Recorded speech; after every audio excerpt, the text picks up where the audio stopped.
വിശുദ്ധ യാക്കോബ് ശ്ലീഹ എഴുതിയ ലേഖനം അധ്യായം 5. ധനവാന്മാർക്ക് മുന്നറിയിപ്പ്. ധനവാന്മാരെ, നിങ്ങൾക്ക് സംഭവിക്കാനിരിക്കുന്ന ദുരിതങ്ങളോർത്ത് ഉച്ചത്തിൽ നിലവിളിക്കുവേൻ. നിങ്ങളുടെ സമ്പത്ത് ക്ഷയിച്ചു കഴിഞ്ഞിരിക്കുന്നു. നിങ്ങളുടെ വസ്ത്രങ്ങൾ പുഴു അരിച്ചു പോയി. നിങ്ങളുടെ സ്വർണത്തിനും വെള്ളിക്കും കറ പിടിച്ചിരിക്കുന്നു. ആ കറ നിങ്ങൾക്കെതിരായ സാക്ഷ്യമായിരിക്കും. തീ പോലെ അത് നിങ്ങളുടെ മാംസത്തെ തിന്നുകളയും. അവസാന നാളുകളിലേക്കാണ് നിങ്ങൾ സമ്പത്ത് ശേഖരിച്ചു വെച്ചത്. നിങ്ങളുടെ നിലങ്ങളിൽ നിന്ന് വിളവ് ശേഖരിച്ച വേലക്കാർക്ക് കൊടുക്കാതെ പിടിച്ചുവെച്ച കൂലി ഇതാ നിലവിളിക്കുന്നു. കൊയ്ത്തുകാരുടെ നിലവിളി സൈന്യങ്ങളുടെ കർത്താവിന്റെ കർണപുടങ്ങളിൽ എത്തിയിരിക്കുന്നു. നിങ്ങൾ ഭൂമിയിൽ ആഡംബരപൂർവ്വം സുഖലോലുപരായി ജീവിച്ചു. കൊലയുടെ ദിവസത്തേക്ക് നിങ്ങളുടെ ഹൃദയങ്ങളെ നിങ്ങൾ കൊഴുപ്പിച്ചിരിക്കുന്നു. നീതിമാൻ നിങ്ങളെ എതിർത്തു നിന്നില്ല, എന്നിട്ടും നിങ്ങൾ അവനെ കുറ്റം വിധിക്കുകയും കൊല്ലുകയും ചെയ്തു. കാത്തിരിക്കുവേൻ സഹോദരരെ, കർത്താവിന്റെ ആഗമനം വരെ ക്ഷമയോടെ കാത്തിരിക്കുവേൻ.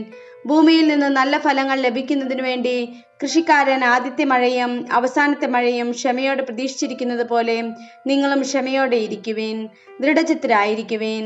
എന്തുകൊണ്ടെന്നാൽ കർത്താവിന്റെ ആഗമനം അടുത്തിരിക്കുന്നു. നിങ്ങൾ വിധിക്കപ്പെടാതിരിക്കാൻ എൻ്റെ സഹോദരരെ, ഒരുവൻ മറ്റൊരുവന് വിരോധമായി പിറുപിറുക്കരുത്.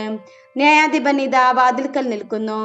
സഹോദരരെ, കർത്താവിന്റെ നാമത്തിൽ സംസാരിച്ച പ്രവാചകന്മാരെ സഹനത്തിന്റെയും ക്ഷമയുടെയും മാതൃകയായി നിങ്ങൾ സ്വീകരിക്കുവേൻ. ഇതാ പീഡ സഹിക്കുന്നവരെ ഭാഗ്യവാന്മാരായി നാം കരുതുന്നു. ജോബിന്റെ ദീർഘസഹനത്തെ പറ്റി നിങ്ങൾ കേട്ടിട്ടുണ്ടല്ലോ.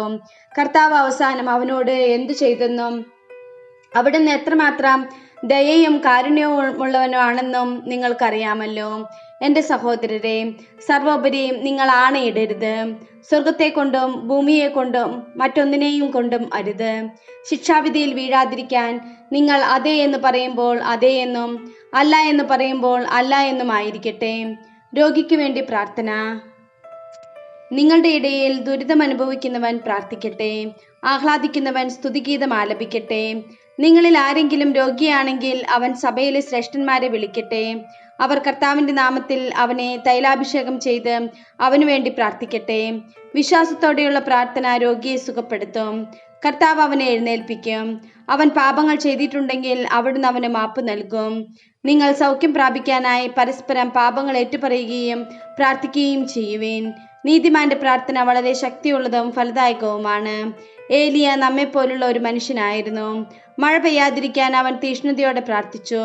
ഫലമോ 3 വർഷവും 6 മാസവും ഭൂമിയിൽ മഴ പെയ്തില്ല. വീണ്ടും അവൻ പ്രാർത്ഥിച്ചു. അപ്പോൾ ആകാശം മഴ നൽകുകയും ഭൂമി ഫലങ്ങൾ പുറപ്പെടുവിക്കുകയും ചെയ്തു.